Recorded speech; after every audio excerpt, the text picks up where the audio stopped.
Buenos días, mi nombre es Diego y quiero hablarles de los contratos laborales. Para iniciar, arrancamos con un video. Tú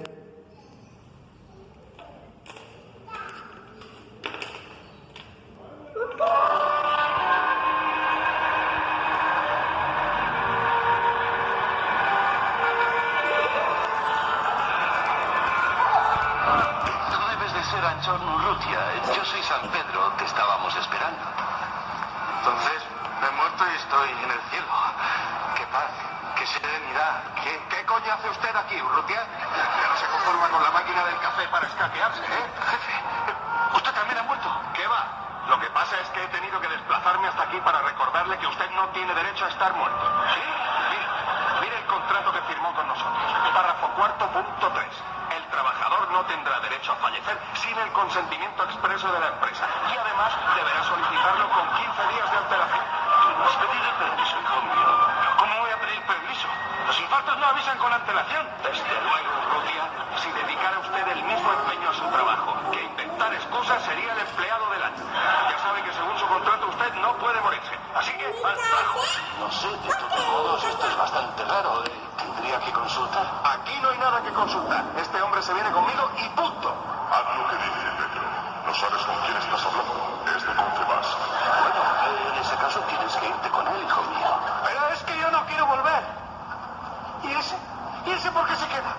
Ese es que es funcionario. Sea que venga, Urrutia. Además que todo esto le pasa porque usted tiene la culpa. ¿Cuándo me van a hacer fijo? ¿Cuándo me van a hacer fijo? Pues ya le hicimos fijo. Ahora le toca pechuga. Nos llegaremos casi a la hora de salir. Eso ni lo sueñe. Usted tiene que recuperarme las horas que ha perdido aquí. Esto no puede ser. Están hasta en el cielo. Esto es para ver que suicidarse y ir al infierno. Si quieres prueba, prueba. Pero a mí no me ha servido de nada. Bueno, yo les quiero hablar, como vieron en el video, del contrato de trabajo. Básicamente eso es un contrato, como su nombre lo indica, que se hace entre una persona natural y otra persona natural o una persona jurídica para ejecutar una labor mediante una orden de un empleador a cambio de una remuneración o salario. Más exactamente, el Código Sustantivo del Trabajo, en su artículo 22, indica que un contrato de trabajo es aquel por el cual una persona natural se obliga a prestar un servicio a otra persona natural o jurídica bajo una remuneración. En consecuencia, siempre que exista un acuerdo mutuo que implique que para el trabajador la obligación de realizar una actividad de forma personal, de estar a mando de su contratante, y exista para el empleador una obligación de pagar un salario a su trabajador frente a un trabajo que se hace mediante este contrato. No hace falta firmar un contrato de trabajo para alegar su existencia, ya que existen contratos de trabajo que también pueden ser verbales. Como pues de una manera normal también está escrito. No es necesario que esté escrito para su validez. El contrato de trabajo se pacta verbalmente, se entenderá que es a término indefinido. Para que el contrato sea a término fijo, siempre debe ser escrito. Los elementos de un contrato, según nuestra legislación laboral, establecen en el artículo 23 del Código Sustantivo del Trabajo 3 elementos esenciales para que haya un contrato de trabajo. Lo primero es la actividad personal del trabajador, es decir, que él tiene que ejecutar su labor. 2, la obligación del trabajador de cumplir órdenes del empleador por el tiempo que dura el contrato, todo ello sin que falten los derechos mínimos del trabajador. Y tercero, un salario como remuneración a un servicio. En resumen, los elementos del contrato del trabajo son los siguientes: actividad personal, es decir, que el trabajador ejecute el trabajo. 2, y el más importante, hace referencia pues a la obligación del trabajador de acatar las órdenes que le imparta su jefe. Y el tercer elemento corresponde a la contraprestación económica o el salario. Es bien conocido que muchos empleadores acostumbran a recurrir a la contratación por servicios para evitar el pago de diferentes conceptos que contempla la legislación laboral, lo cual no está permitido por la ley, y es por eso que la misma ley ha considerado que con el simple hecho de que existan los 3 elementos que ya mencioné, el contrato de trabajo sea suficiente para considerar que existe una relación laboral sin importar la denominación de la que se haya dado. Bueno, pero según lo que yo entiendo, se ha vuelto costumbre que las empresas contraten a sus empleados mediante un contrato de servicio, sino con un contrato de trabajo. Esto como un mecanismo para aliviar los costos de nómina, que son bastante elevados y utilizando el contrato de servicios. Las empresas se evitan tener que pagar prestaciones sociales, vacaciones, seguridad social y aportes para fiscales, lo cual naturalmente se va a perjuicio de los intereses del trabajador. Sí, claro, pero lo que no saben muchos trabajadores y algunos empleadores es que este tipo de maniobras no se ajustan a la ley y además son completamente ineficaces a la hora de una reclamación por parte del trabajador. Es decir, que uno no debería asumir ese riesgo de tomar ese tipo de contrato porque no tiene cómo después reclamar legalmente. Ahora hablemos un poco sobre concurrencia en los contratos de trabajo. La ley permite la posibilidad de que un trabajador pueda firmar un contrato de trabajo con más de un empleador, caso en el cual el contrato se aplicarán las normas que son propias de esto según el artículo 25 del Código Sustantivo del Trabajo. Esto significa que si un trabajador labora para dos empresas, cada una de las empresas debe pagarle todas las prestaciones de ley, lo mismo hacer los respectivos aportes para fiscales. Cada empresa deberá aportar seguridad social de forma independiente, pero a la misma EPS, al mismo fondo de pensiones y al mismo fondo de cesantías. Sin olvidar que en el caso de seguridad social el aporte no puede hacerse sobre un valor inferior a un salario mínimo legal vigente. Pero yo tengo una pregunta. ¿Yo puedo trabajar en dos empresas al mismo tiempo? Sí, un mismo trabajador puede celebrar contratos con diferentes empresas, salvo que haya pactado una exclusividad de servicio en el favor de uno solo, es decir, que tenga una cláusula, un contrato de exclusividad. Es importante que al momento que se redacte el contrato se aclare esta situación en donde se aclara que el trabajador tiene más de un contrato. ¿Por qué? Pues no puede hacer horas extras ni suplementarias. La revisión de un contrato de trabajo. Las condiciones pactadas en cualquier contrato de trabajo pueden ser revisadas en virtud del artículo 50 del Código Sustantivo del Trabajo. Cuando quiera que sobrevengan imprevisiones, que hayan graves alteraciones de trabajo, cuando quiera pues haya una diferencia económica, cuando no hay acuerdo entre las partes acerca de la existencia de tales alteraciones, corresponde a la justicia en el trabajo decidir sobre ella. Mientras tanto, el contrato sigue en todo su vigor.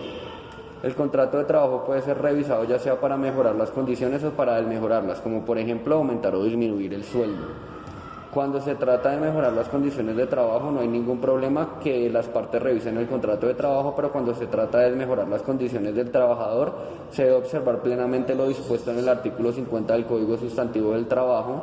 Sucede mucho que los empresarios optan por disminuir los salarios de sus trabajadores con el único objetivo de disminuir los costos y lo hacen sin que exista una causa justificada o contemplada por la ley que permita revisar el contrato y las condiciones. Existen casos en los que se suspende un contrato de trabajo según el Código Sustantivo del Trabajo.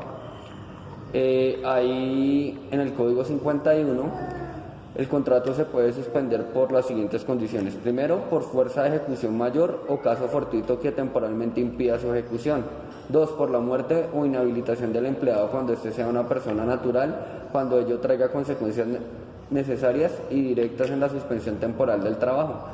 Tres, por suspensión de la actividad o cláusula temporal de la empresa establecida o negocio en toda parte hasta por 120 días. Es decir, que cuando se pare la operación hasta por 120 días se contempla que hay una suspensión del contrato. De lo contrario, ya habría una cancelación del mismo.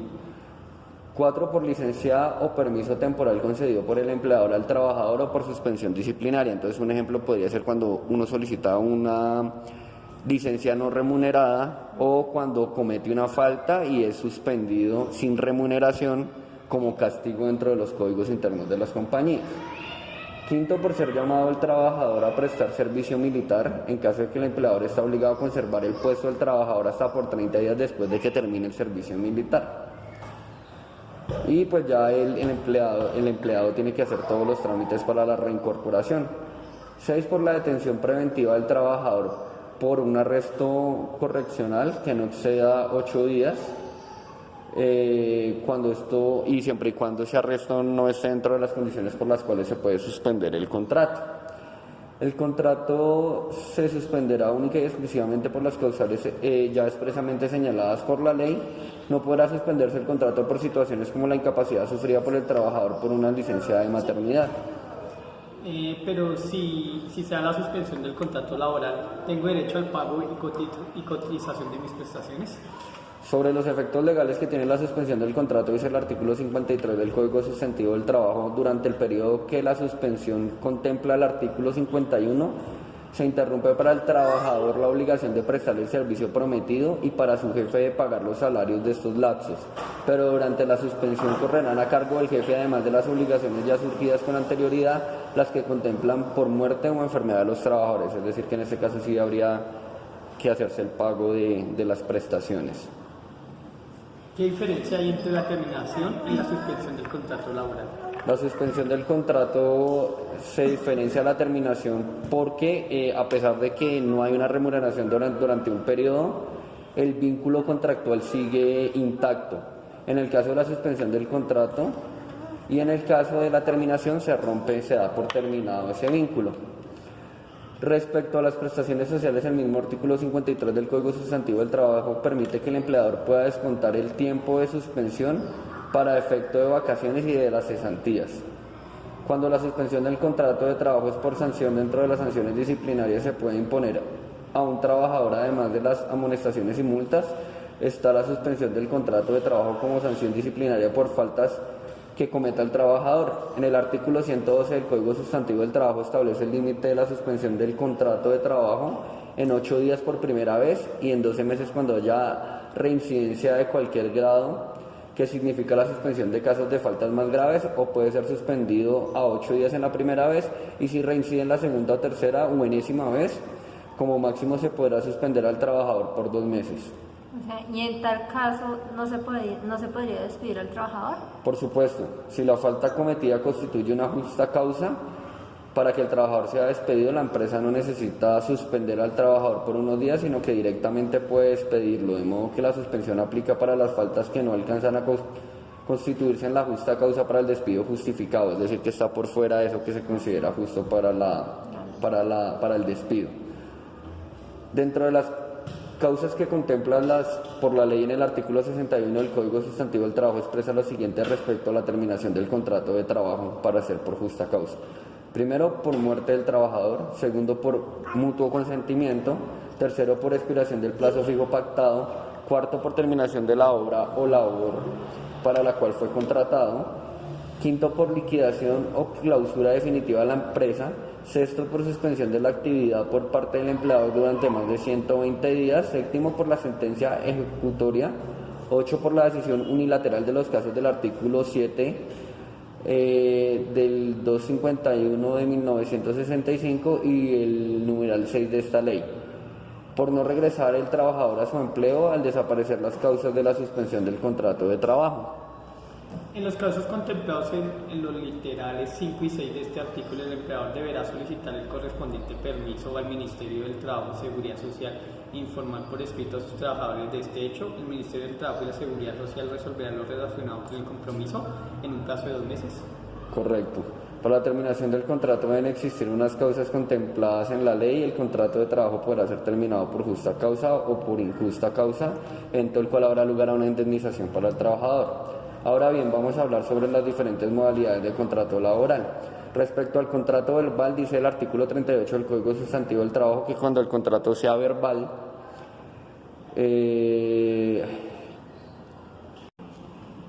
dice que el patrono y el trabajador deben ponerse de acuerdo al menos en acerca de los siguientes puntos. Primero, la índole del trabajo y el sitio donde se va a realizar.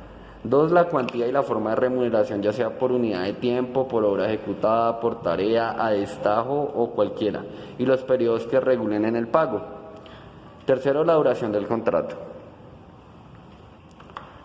Sobre el contrato de trabajo escrito, el artículo 39 del Código Sustantivo del Trabajo, el contrato escrito se extiende en tantos ejemplares cuantos sean interesados, destinándose uno para cada uno de ellos. Está extenso de impuestos, de papel sellado y de timbre nacional, y debe contener necesariamente, fuera de las cláusulas que las partes acuerden libremente, las siguientes: la identificación y domicilio de las partes, el lugar y la fecha de su celebración, el lugar donde se haya contratado el trabajador y en donde haya sido se va a prestar el servicio, la naturaleza del trabajo, la cuantía de la remuneración, su forma y periodos de pago. Entonces, ¿no es necesario siempre que exista un contrato de trabajo por escrito? Es recomendable que un contrato de trabajo siempre se realice por escrito debido a que para presentarse algún desacuerdo de cualquiera de las partes en un futuro es importante contar con elementos probatorios idóneos, que en este caso el contrato de trabajo cuando es verbal no sería un elemento probatorio o válido para poder probar esto. Es bueno también que hablemos un poco sobre las cláusulas ineficaces en un contrato de trabajo. Pues bien, en un contrato de trabajo se llaman cláusulas ineficaces aquellas cláusulas que mejoran los beneficios del trabajador contemplados por la ley. Como lo establece el artículo 38 y 39 del Código Sustantivo de Trabajo, en un contrato de trabajo se deben pactar respecto como la remuneración, el lugar de trabajo y la duración del contrato, entre otras cosas. Como ya se mencionó, siendo el contrato de trabajo un acuerdo de voluntades entre dos partes, estas pueden pactar o incluir otras cláusulas en el contrato de acuerdo a las necesidades y la naturaleza propia del trabajo a desarrollar, pero estas cláusulas no pueden en ningún momento afectar los derechos mínimos del trabajador consagrados por la legislación laboral. Pueden incluirse una cláusula en sentido no tendrá validez alguna, por ejemplo. Será ineficaz toda cláusula pactada en la que el trabajador renuncie al pago de las horas extras, recargos nocturnos, dominicales o festivos. No es posible pactar un contrato de trabajo la renuncia del trabajador a la seguridad social, a las prestaciones sociales o a los beneficios ya establecidos por la ley. Será ineficaz cualquier acuerdo entre las partes que implique una remuneración inferior al salario mínimo y no tendrá efecto legal el contrato. Por ejemplo, que se pacte un salario integral por un monto inferior a 10 salarios mínimos más el factor de prestación de un 30%, práctica que es muy común en nuestro medio. Asimismo, la duración del contrato de trabajo se puede celebrar con un tiempo determinado o por un tiempo indefinido. Al respecto señalado el artículo 45 del Código Sustantivo del Trabajo, la duración del contrato de trabajo se puede celebrar por tiempo determinado o por tiempo que dure la realización de una obra o una labor determinada, que pues ese es el famoso contrato por obra o labor, o por un tiempo indefinido para ejecutar un trabajo ocasional, accidental o transitorio. De aquí se deriva la existencia de un contrato de trabajo a término fijo, a término indefinido, por obra o labor, o un contrato ocasional. Una de las modalidades del contrato de trabajo a término fijo, el contrato de trabajo a término fijo está contemplado en el artículo 46 del Código Sustantivo de Trabajo. Los contratos a término fijo se pueden clasificar en modalidades de contratación: contratos con un vencimiento igual o superior a un año y los contratos con un vencimiento menor a un año. Entonces, en la modalidad 1, igual o superior a un año, debe constar siempre por escrito el término de su duración. No puede ser superior a 3 años, pero puede ser prorrogable de una manera indefinida, es decir, ahí año a año se va haciendo un contrato nuevo. Si hay un periodo de prueba, debe constatarse por escrito al inicio del contrato.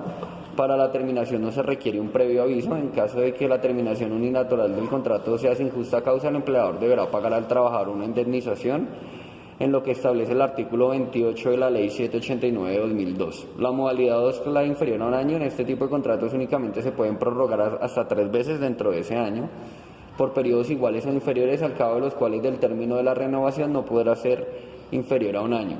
Para su terminación no se requiere previo aviso.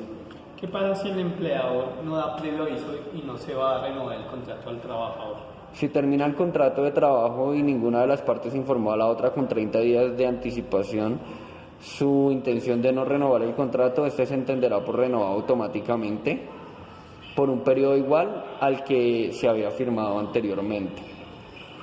Hasta tanto una de las partes expresamente no manifieste a la otra el deseo de no continuar con el contrato, la intención debe comunicarse por lo menos 30 días antes de la finalización del contrato. Se recomienda que la notificación de la intención de no renovar se haga durante ese tiempo, y eso lo establece la ley en el artículo 46 del Código Sustantivo del Trabajo, que dice: nace la obligación ineludible de renovar el contrato de trabajo por el tiempo que este sea firmado, si la notificación no hizo con un mínimo de 30 días antes. Si se hace con 29 días o menos de la finalización del tiempo, está en la obligación de renovar el contrato. Una pregunta: si el empleador puede despedir al trabajador, ¿se hizo la renovación del contrato automáticamente? No obstante, a la que expire el tiempo pactado en el contrato del trabajo a término fijo, faculta al empresario para prescindir de los servicios del empleador. En algunos casos no siempre es posible, debido a que se puede dar aplicación al principio de la estabilidad laboral reforzada. En consecuencia, siempre es importante evaluar detenidamente las razones y circunstancias para proceder en cualquier sentido. ¿Cuántas veces se puede renovar un contrato de trabajo inferior a un año?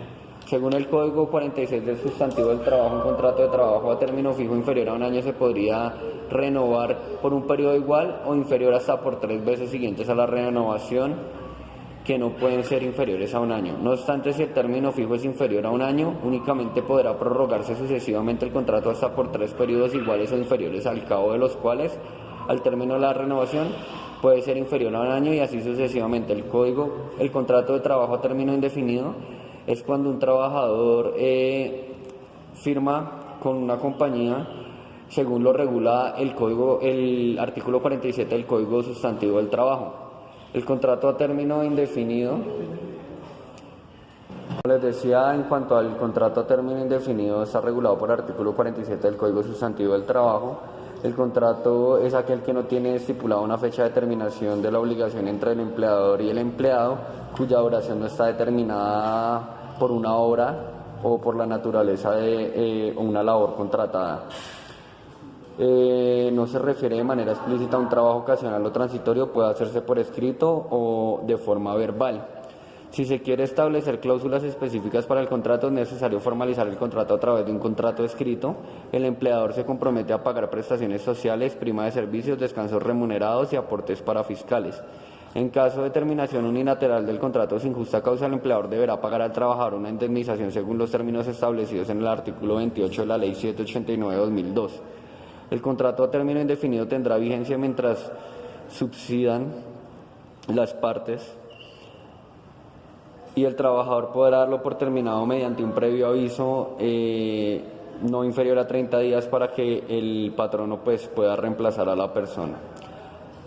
Anteriormente, en caso de no dar aviso oportuno o de cumplirse solo parcialmente, se aplicaría lo dispuesto en el artículo 8, numeral 7, todo el tiempo o para el lapso que deja de cumplir el contrato de trabajo a término indefinido, por lo cual se termina cuando el empleador se retira voluntariamente, cuando se pensiona, cuando la empresa desaparece o es despedido por el empleador, ya sea con justa causa o no. Por parte de la empresa, realmente es extremadamente difícil terminar el contrato a no ser que exista una justa causa. ¿Es necesario dar aviso de la renuncia al cargo del empleador? El numeral 2 del artículo 47 del Código Sustantivo del Trabajo establece que el trabajador podrá dar por terminado un contrato a término indefinido mediante un aviso por escrito con una alteración no inferior a 30 días. Porque creo que no dan previo aviso de su renuncia al trabajo, puede acarrear una multa.